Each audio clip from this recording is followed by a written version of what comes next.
ক্ষমতায় আরোহণ করার ৬ মাসের মধ্যে একটা সিঙ্গেল জায়গাতে তারা কোনো ধারাবাহিকতা রক্ষা করতে পারেনি।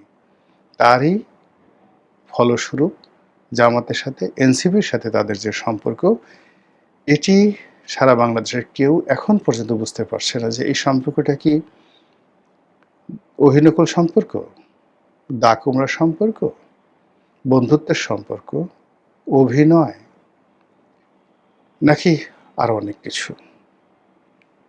এক পক্ষ বলার চেষ্টা করছে যে জামাত এবং এনসিপি তাদেরকে দিয়ে আসলে বিএনপি একটা সত্যিকার বিরোধী দল গঠন করে আওয়ামী লীগ নেই বা আওয়ামী লীগের প্রয়োজন নেই এই জিনিসটা বোঝানোর জন্য একটা সত্যিকার রিয়াল বিরোধী দল হিসেবে গড়ে তোলার জন্য তাদেরকে মাঠে ছেড়ে দেওয়া হয়েছে। ভালো কথা। আর মাঠে ছেড়ে দেওয়ার জন্য তাদের কিছু মোটামুটি সংঘর্ষ লাগবে, সংঘাত লাগবে। এবং এটার যুক্তিস্বরূপ অনেকে বলার চেষ্টা করছেন যে এনসিপির অল্প কয়েকজন নেতা যাদেরকে জামাতের বি টিম বলা হয়, আগে যাদেরকে বলা হতো যে মিলিটারি এবং ডক্টর মোহাম্মদ ইউনূস তাদেরকে যদি প্রিভিলেজ না দেয় তাহলে তারা ১ মিনিট টিকতে পারবে না। তো এখনও বলা হচ্ছে যে তারা হবিগঞ্জে গিয়ে যখন লাঞ্ছিত হলেন তখন তারা ভয় পেয়ে ঢাকা চলে আসবে।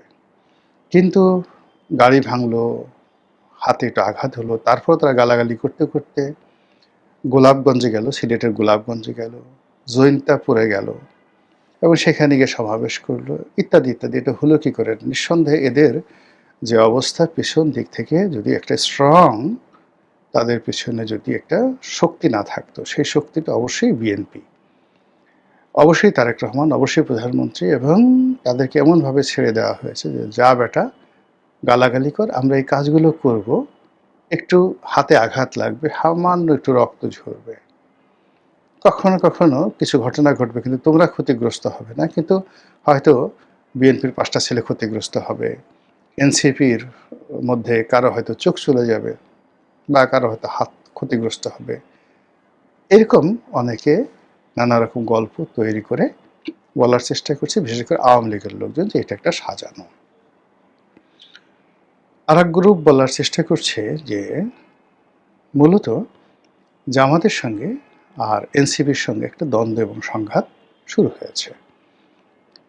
এখানে এনসিপির যারা নেতৃবৃন্দ তারা বুঝে গেছে যে জামাতের সঙ্গে একীভূত হওয়া এবং জামাতের সঙ্গে একত্রে রাজনীতি করা, তাদের সঙ্গে সেই রাজনৈতিক ঐক্য করে নির্বাচন করা এবং সংসদ পরিচালনা করা, এটা এনসিপির একটা বিরাট ভুল। তারা একথাও বুঝে গেছে বা সবাই বলছে যে ইউনূস সরকারের ক্ষমতার অংশগ্রহণ করা, উপদেষ্টা পরিষদে যাওয়া ইত্যাদি ইত্যাদি নানা রকম যে কর্মকাণ্ডগুলো, এগুলো তাদের মারাত্মক ভুল ছিল।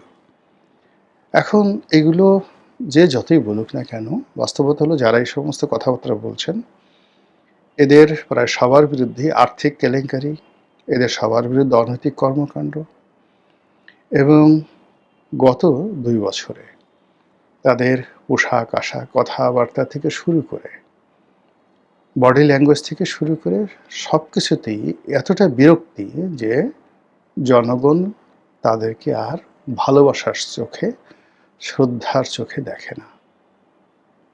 তারা কোথাও লাঞ্ছিত হলে, অপমানিত হলে জনগণ খুশি হয়, ইন্না লিল্লাহ বলার পরিবর্তে আলহামদুলিল্লাহ বলে। তাদের যে কোনো দুর্ভোগ দুর্দশা দেখলে মানুষ হাসে। তাদের ফেসবুকে যে ফলোয়ারগুলো রয়েছে সামাজিক যোগাযোগ মাধ্যমে, এটাও অনেক কমে গেছে, অনেক কমে গেছে।